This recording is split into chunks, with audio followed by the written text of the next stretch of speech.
नमस्कार मित्रों, गिरीश पंकज की बात में आपका स्वागत है। आज मैं एक विशेष मुद्दे पर अब बात करना चाहता हूँ और यह मुद्दा है जो हमारी हिंदुस्तानी महिलाएं हैं, जो सांस्कृतिक बोध से भरी हुई हैं, जो अपनी सनातन परंपरा को मानती हैं। मैं उनके बारे में बात करना चाहता हूँ। उन तथाकथित आधुनिक महिलाओं के बारे में मैं कुछ नहीं कहना चाहता जो हर अच्छी परंपरा को खारिज करने पर तुली हुई रहती हैं। उनके लिए नग्नता आधुनिकता का पर्याय है। माँ बहन की गालियाँ देना पुरुषों से टक्कर लेने की तरह है। पुरुष अगर माँ बहन की गाली देते हैं तो कोई औरत भी अगर गाली देती है तो कोई बात नहीं। जब पुरुष गाली दे सकते हैं तो औरत क्यों नहीं दे सकती? यही सबसे बड़ी बात है जिस पर हमें विमर्श करना चाहिए। हमारे यहाँ कहा गया है कि जब स्त्री के भीतर पुरुष चरित्र समाहित हो जाए तो स्त्री बर्बाद हो जाती है, और अगर पुरुष के भीतर स्त्री का चरित्र, स्त्री का स्वभाव आ जाए तो वह महान हो जाता है। हमारे यहाँ कहा गया है, यत्र नारीस्तु पूजन्ते रमन्ते तत्र देवता। स्त्री को हमारे यहाँ एक ऊंचा दर्जा दिया गया है। शुरू से गाय को हमने माँ कहा, धरती को हमने माँ कहा, गंगा को हमने माँ कहा, हर नदी को हमने माँ की तरह पूजा है। हमने दो अनेक देवियों के रूप जो गढ़े वो भी स्त्री हैं, दुर्गा, काली, चंडी।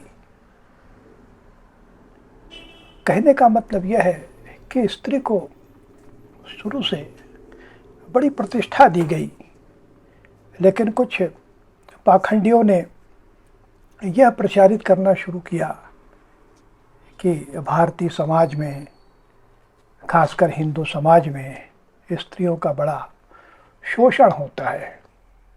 लेकिन ऐसा नहीं है। स्त्रियों को निरंतर आगे बढ़ने का मौका दिया जाता है, रहा है। चाहे वो कात्यायनी हो, मैत्रेयी हो, अनुसुईया हो, अहिल्या हो, ऐसी अनेक देवियां हैं जिन्होंने हमारी अस्मिता को बरकरार रखते हुए अपनी विशिष्ट पहचान बनाई। आज अगर कुछ महिलाएं हरितालिका व्रत करती हैं, करवा चौथ करती हैं, पुत्रेष्टि यज्ञ करती हैं, पुत्रों की दीर्घायु के लिए खमर छठ जैसा त्यौहार मनाती है, तो उसमें भी कुछ तथाकथित अराजक लोग यह कहते हैं कि ये सारे कार्य स्त्री करे, पुरुष क्यों न करे। तो इसके पीछे के मर्म को समझने की जरूरत है। भारतीय समाज ने या सनातन समाज ने यह देखा समझा, पुरुष की प्रवृत्ति को उसने देखा समझा और यह निष्कर्ष निकाला कि महिलाएं जितना त्याग कर सकती हैं उतना पुरुष नहीं कर सकता। पुरुष भोगवादी मानसिकता का शिकार रहता है, मगर स्त्री त्याग की प्रतिमूर्ति है।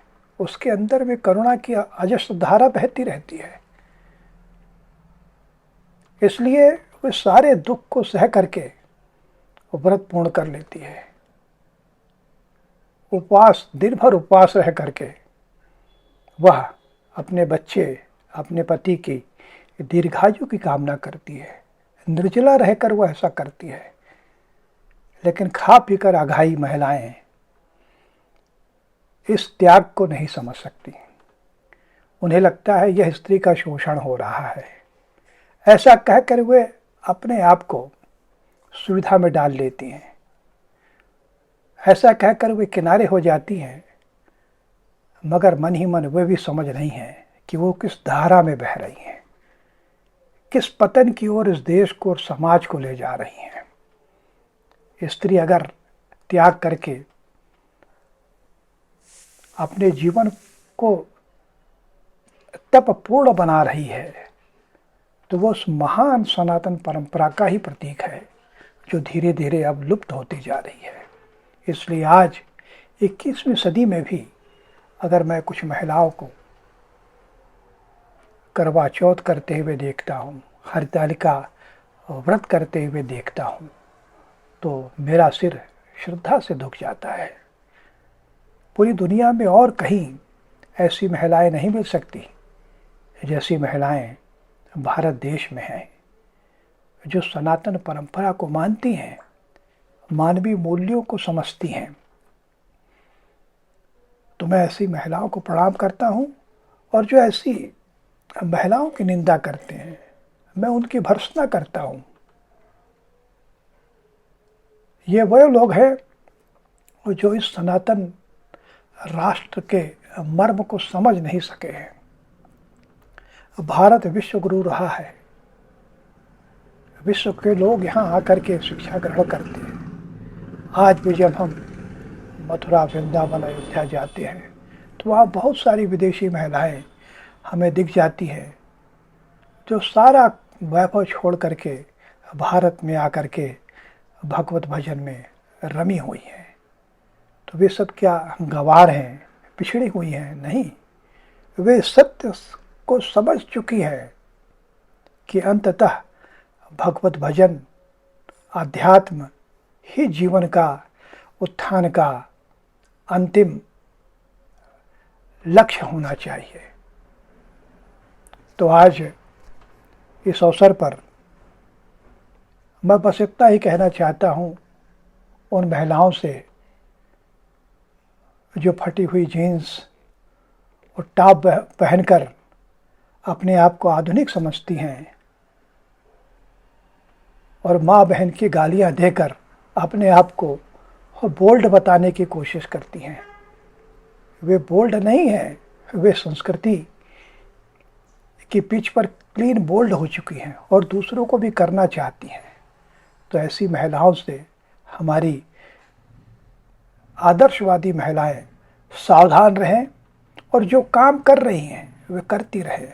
वे पूजा करें, अर्चना करें, वे उपवास करें, और ऐसा करके वे अपने आप को पिछड़ा हुआ गंवार न समझे।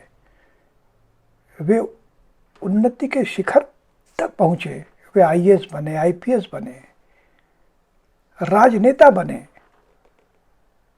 पर यह बोध मन में रखें कि वे किस देश में जन्मी हैं, उनकी परंपरा क्या है। इन सब का अनुपालन करते हुए प्रगति करें।